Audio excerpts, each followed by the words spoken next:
మా అక్కలు ఒకప్పుడు వంటదానం అదే మీకు అంకితం అన్నలు. కానీ ఈ రోజు అన్నిటికీ ఎదుగుతున్నాం. అంతే మా స్వయం సహాయక సంఘమే, మా స్వయం సహాయక సంఘము మాకు ఆర్థికంగా మళ్ళా బయట వేసే గౌరవం, ఇంకా మాకు ఏదో ఇంకా రకరకాలు ఇప్పుడు చూసింది ఇవి అన్ని మా సంఘాల ద్వారానే మేము పొందినామంటే మా చిన్న సంఘమే. ఇప్పుడు నాది సొంతంగా నేను ఒక ముగ్గురు పిల్లలని చదువుకుంటా నేను ఇక్కడ చిన్న చిన్న నా ఆదాయం ఆస్తి స్టార్ట్ చేస్తే ఒక చిన్న పిల్లలకి ఆరోగ్యంకు పెట్టుకొని నేను ఒక గేదెని కొనుక్కున్నా. గేదెను పాల వ్యాపారం పెట్టుకున్నా. అక్కడికి పాల వ్యాపారం నేను ఫస్ట్ లో ఒక గేదె కొనుక్కున్నా సార్, బర్రెను కొనుక్కున్నా. ఊళ్ళో 10 ఇండ్లకు నేను ఒక్కొక్క లీటరు ఇట్లా పాలు పోసేదాన్ని. చిన్న 2 ఓటలు ఉన్నాయి, అక్కడ కూడా పోసిందని.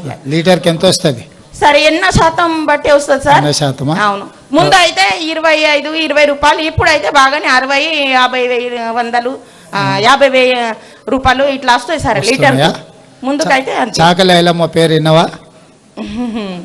ఇస్నూరు దొరల మీద కొట్లాడింది ఆమె కూడా. ఊర్లో ఇట్లనే చిన్న భూమి ఉండి వ్యవసాయం చేసుకున్నట్టు ఆమె భూమి గుంజుకుంటే ఊకోలే, తిరగబడి కొట్లాడింది. రోజు రాష్ట్రంలో దేశంలో పేరు తెచ్చుకున్న చాకలి ఐలమ్మ అని.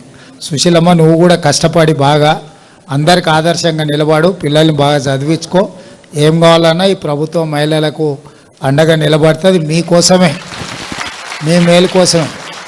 మహిళల చేతుల నగదు ఉన్నప్పుడే పిల్లల చదువులకు కానీ ఇంటి ఖర్చులకు కానీ ఇంటి గౌరవం కాపాడేది మహిళనే.